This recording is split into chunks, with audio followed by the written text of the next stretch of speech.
Bonjour et bienvenue sur les vitamines du royaume pour cette capsule de 5-6 minutes, quelque chose comme ça, sur les séries des vérités bibliques. Et le thème aujourd'hui, c'est le salut est gratuit, mais le chemin est exigeant. Amen.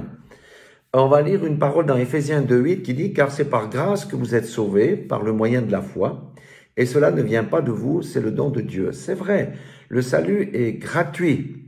C'est par grâce, mais par la foi, parce qu'on sait en qui on a cru et confesser le nom du Seigneur, etc. Le salut est gratuit. Et ce n'est pas nos œuvres ou nos bonnes actions par lesquelles nous obtenons le salut. Mais nos œuvres et nos bonnes actions, celles qui sont agréées de Dieu, sont les fruits de notre salut. Elles découlent de notre salut et démontrent simplement et clairement que nous sommes nés de nouveau. A-t-on déjà vu quelqu'un qui se prétend né de nouveau, rester sans changement intérieur dans sa vie, sans changement de mentalité, sans porter de fruits agréables à Dieu, sans servir le Seigneur et continuer à vivre comme avant? Mais quel est ce genre de salut-là? C'est une question. Donc le salut est gratuit, mais comme la croix a deux battants, il faut considérer l'autre partie. Le salut est gratuit, l'autre partie c'est le chemin est exigeant. Et c'est ça que le Seigneur m'a mis à cœur de vous partager aujourd'hui, parce que c'est une parole qui brise les joues et qui renverse les forteresses. Prenons simplement Luc, on va rester dans Luc, chapitre 14, verset 26 et suivant.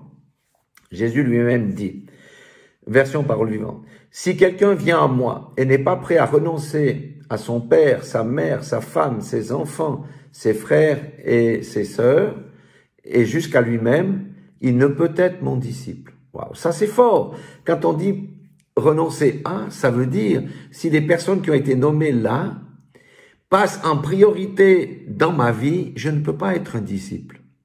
D'accord? Ça veut dire que la priorité absolue, ça doit être notre Seigneur et Sauveur Jésus-Christ dans notre vie. Et s'il y a quelque chose qui passe en premier dans notre vie, ça devient une idole. Et même nous-mêmes, nous pouvons être une idole parce qu'on peut nous aimer nous-mêmes, parce qu'on est intelligent, tout ça. Et c'est pour ça qu'il dit, jusqu'à lui-même, il ne peut être mon disciple.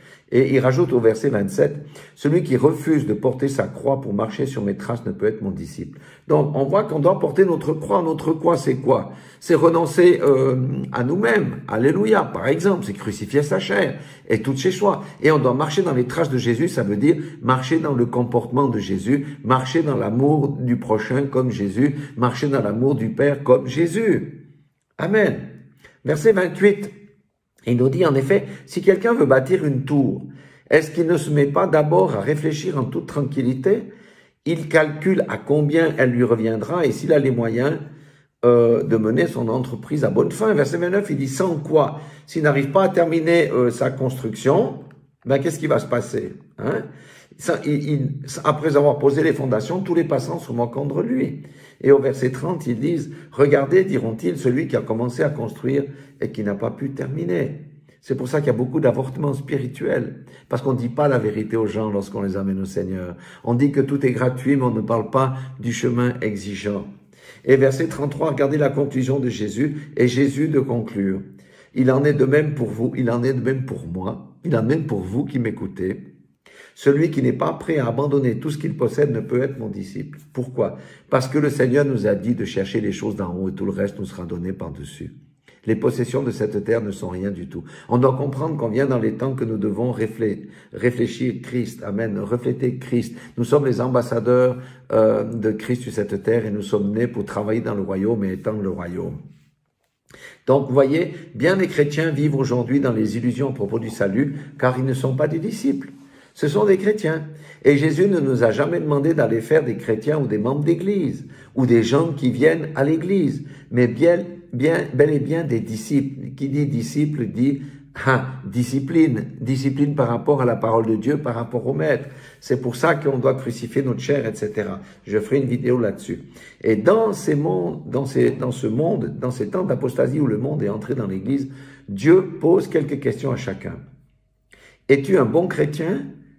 Qui a l'apparence et tout ça, ou es-tu un disciple, un véritable disciple fidèle? As-tu renoncé à toi-même? As-tu crucifié ta chair? Me mets-tu à la première place dans ta vie? Suis-je la priorité absolue dans ta vie? Cherches-tu à faire ma volonté et ainsi de suite? C'est là que le Seigneur veut nous amener à cette compréhension des choses pour que nous lâchions prise à notre propre vie. Amen. C'est là que la gloire de Dieu peut descendre et se manifester. Je vous l'assure, frères et sœurs, le salut est gratuit, mais le chemin est exigeant et le Seigneur nous pose la question. Serez-vous prêts? Êtes-vous prêts? Êtes-vous prêts à me suivre, coûte que coûte? Êtes-vous prêts à me suivre, coûte que coûte? Il y a beaucoup d'appelés, mais peu d'élus. Large est le chemin qui mène à la perdition, mais resserré et étroit le chemin qui mène dans le royaume. Voilà, je vous laisse avec ces questions. Soyez tous bénis dans le nom puissant de Jésus-Christ. Méditez là-dessus, reprenez votre Bible. Prenez le temps de vous poser, cessez de courir, d'être dans cette machine à laver, programme essorage du monde, pour vous poser les questions essentielles. Soyez tous bénis dans le nom puissant de Jésus.